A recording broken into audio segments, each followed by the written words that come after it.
Hey guys, welcome back to another video, and I'm doing a storybooth video. Before this video starts, make sure you subscribe, hit the notification, leave a like so you never have to miss another video. And yeah, storybooth is a video where you can, it's like a real, you know what, I'll leave it, like a real story. Like, it's a real story. Hello, I'm Diego. Yeah. Tomorrow at school. Yeah. And so yeah, I will go to the YouTube channel down in the description below, and I will do my favorite game down in the description below again. So let's just get started anyways. In English class of the 8th grade, our teacher gave us an assignment to write a poem and present it to the class. We got about 2 to 3 weeks to write the poem, but for some reason I just couldn't pull any ideas together. I just couldn't think of anything, and I told myself that I was bad at poems, and that just really unmotivated me. So I went on Google and I looked up poems because I really just wanted to cheat. Now, our teachers were really big on plagiarism, and that it was really important in our school that we don't plagiarize or copy any big assignment, but that just slipped my mind and I wasn't really thinking of it at the moment. So I went on Google and I found the perfect poem, and I decided to change up a couple words, and the deadline was the next day, so I really just needed to pull something quick together. So I turned it in, and I noticed the next day in class that she gave our poems back, but she didn't give it back to me. She pulled me out in the hallway, and I just busted into tears. I was so embarrassed and so ashamed of myself for plagiarizing something, because I never would have done it, and I'm a good student, but I just didn't know what to do, so I decided to plagiarize, which wasn't a good idea. I had to get a referral because it was mandatory, but she understood. Okay, so this is one lesson that I have to say. If you don't know any poems like me, because I don't know any poems, just ask your teacher. I don't know any poems. I've never seen poems. Well, I don't know if this is a poem. Romeo? Okay. Is that a poem? What's a poem? Is this something like... What is a poem? You know... No. My video's not a poem. I know you're a good student, and I know you wouldn't normally do this, so you can turn in another poem. You'll just deduct 10 points off of it because of plagiarism. My dad and I had a really long talk about it, and I got a referral, and I got 3 days of lunch detention. Luckily, my teacher was really nice. That was just mandatory that I had to get lunch detention. But it really did teach me a really big lesson, never to plagiarize. And that, honestly, it's just better to take a fourth and some more effort, because the next poem I turned in for the next assignment, I got a really good grade on, and honestly, the poem was really good. So if you put your mind to something, you'll always succeed it. Just make sure to put in effort and hard work, and you'll end up doing pretty good. There's in a picture of the wall. And you never copy anything, because you always copy some... No. My cousin copied your work. Who? Forget about it, but I guess I have to click another one. Okay, so we're doing another one, and are you ready? Yeah. Let's start. I don't know what it is. I just clicked a random one. When I was in 6th grade, I had the new teacher at school, and she was just fresh out of grad school. She was literally 22 years old. She was really nice, but she kind of just had no idea what she was doing in the classroom. And the whole year, it was just kind of like a roller coaster of up and down emotions. Sometimes she'd get so stressed out and just start crying in the middle of class and would be like, "Oh my God, I'm just like so stressed. You guys are just awful." And of course, everyone in my class kind of picked up on the fact that she had like no idea what she was doing. So they all just made it worse for her by like thinking they could do whatever they wanted, and that just made her cry more, and everything just got so stressful, and there was just really no structure in the class.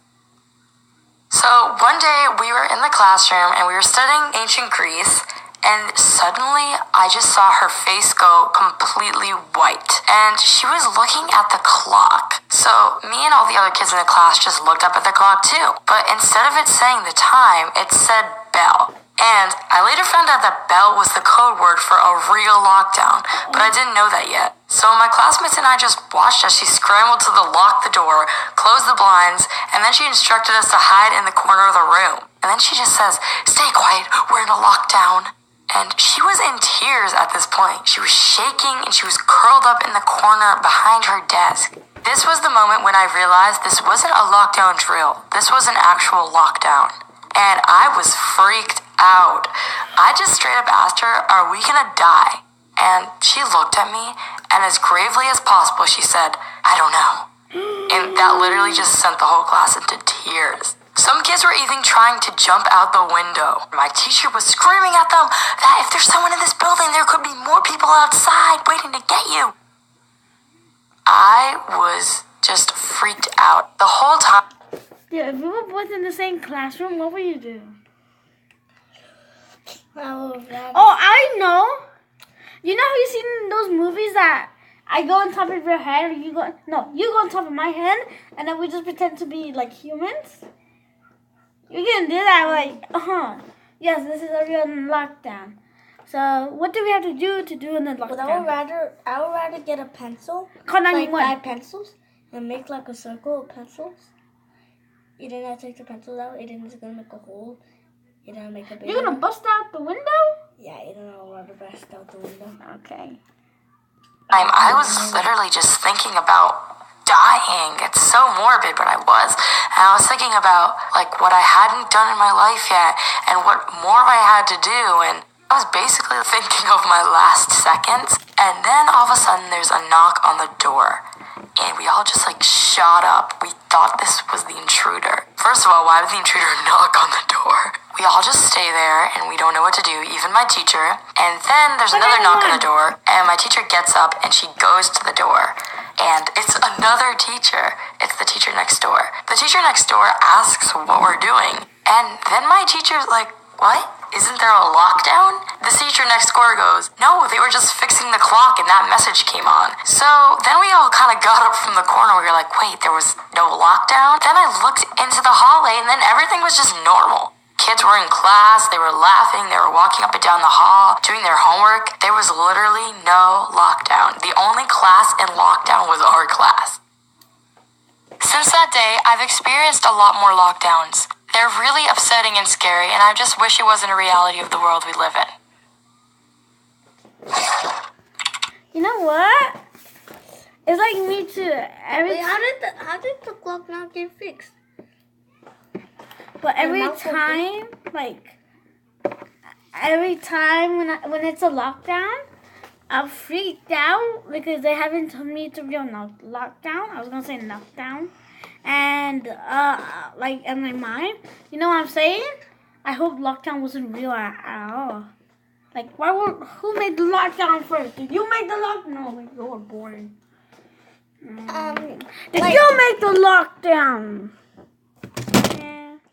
When I go to my school, I feel I'm not scared because when I get a lockdown, there's nothing happening to us, so I don't get scared. Okay, I guess another one.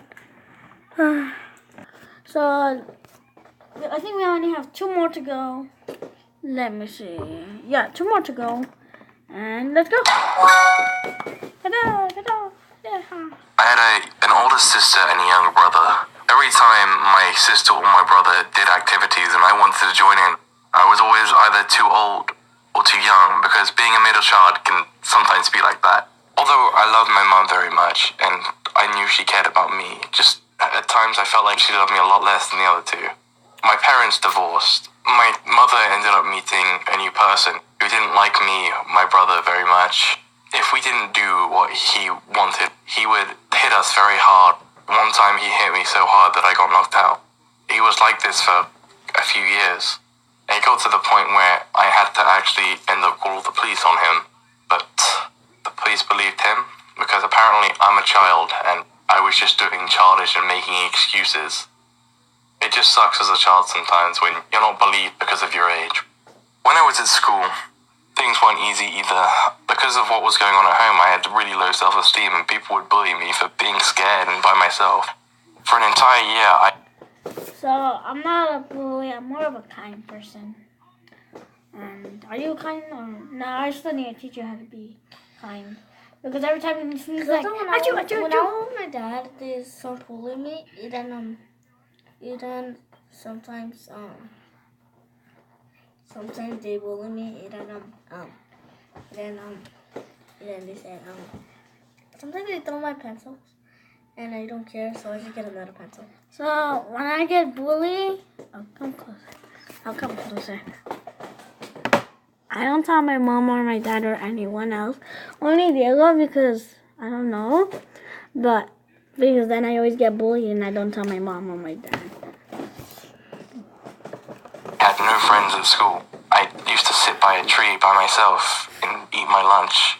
People would point and laugh at me and call me a loner and a loser. And I didn't know how to react to that. I just sat there and cried. So I didn't feel safe anywhere. When I went home, it was hell. When I went to school, it was hell. I felt like I had nothing. Nothing whatsoever. After time, the thing with my stepdad, I saw him about to hit my brother. I stepped in the way and told him, no, you can't do that. Although this got me into even more of a situation that I couldn't get out of. And he ended up hitting me really hard that day. But I'm just glad it wasn't my brother and it was me instead. He did apologize in the end for everything that he did, but shouldn't have happened, but still, it's an apology. Throughout my life, I'd just been kind of an outcast. Nobody really liked me. But I just kept trying, and I kept trying and pushing myself to be out there and be more confident. And to a point where somebody actually ended up approaching me and started talking to me. And this was the first proper friend I ever had. He introduced me to more people, and I ended up getting more and more friends and becoming, quote-unquote, a popular kid. It's like me. It's like me because I have a friend named Kid. I think his name's Polar Kid. Polar Kid. It's like me because I have a friend named Jacob. He has a YouTube channel.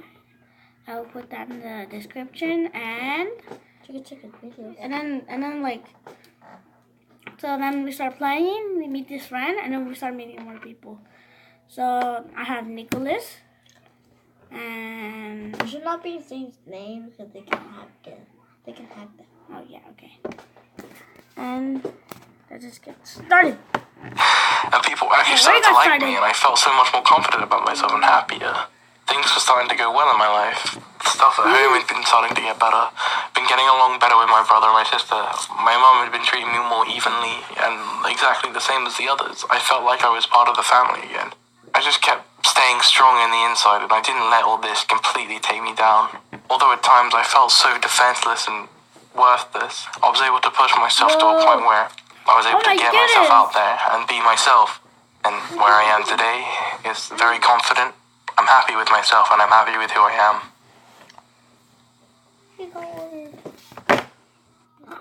So guys, there's no more. This is the end of the video.